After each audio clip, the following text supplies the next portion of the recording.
क्या होता है जब लालच हमें सब कुछ खोने पर मजबूर कर देता है? इस मजेदार और सीख देने वाली कहानी में एक भूखा कुत्ता अपनी ही लालच के कारण अपनी हड्डी गंवा देता है। लेकिन कैसे? जानने के लिए पूरी कहानी देखें। एक बार की बात है, एक छोटा सा भूखा और कमजोर कुत्ता गांव की गलियों में भटक रहा था। उसकी आंखों में एक अजीब सी बेचैनी थी। पेट की आग उसे चैन नहीं लेने दे रही थी। हर तरफ वो उम्मीद भरी नजरों से देखता कि शायद कहीं से कुछ खाने को मिल जाए। चलते चलते उसकी नजर एक हड्डी के टुकड़े पर पड़ी। उसे देखते ही उसकी आंखें चमक उठीं, जैसे उसे कोई अनमोल खजाना मिल गया हो। बिना कोई वक्त गवाए उसने झपटकर हड्डी को अपने दांतों में दबा लिया और जल्दी से एक सुरक्षित जगह की तलाश करने लगा। वह इधर-उधर देखता रहा, ये सुनिश्चित करने के लिए कि कहीं कोई और जानवर उसकी हड्डी न छीन ले। जब उसे यकीन हो गया कि वहां कोई खतरा नहीं है, तो वह अपनी पूंछ हिलाते हुए खुश होकर भागने लगा। थोड़ी दूर चलने के बाद वह एक नदी के किनारे पहुंचा। वहां बहती ठंडी हवा ने उसे राहत दी। पानी की कलकल बहती ध्वनि उसके मन को शांत कर रही थी।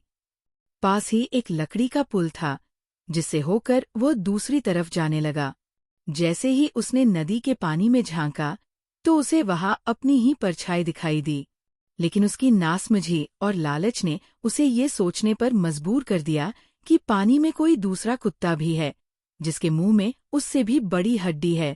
उसके भीतर लालच जाग उठा।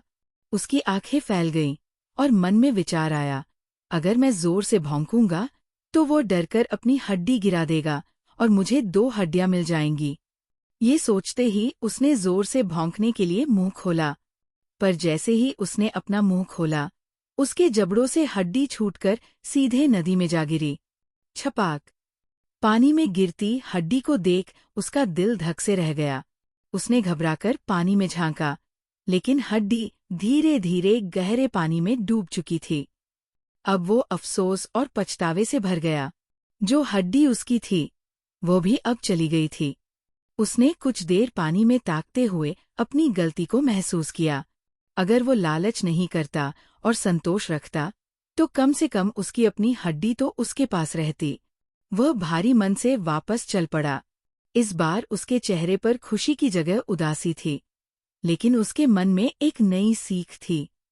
वह समझ चुका था कि लालच करने से हमें सिर्फ नुकसान ही होता है। शिक्षा: लालच हमेशा हानि का कारण बनता है। जो हमारे पास है, उसकी कद्र करनी चाहिए, वरना हम सब कुछ खो सकते हैं।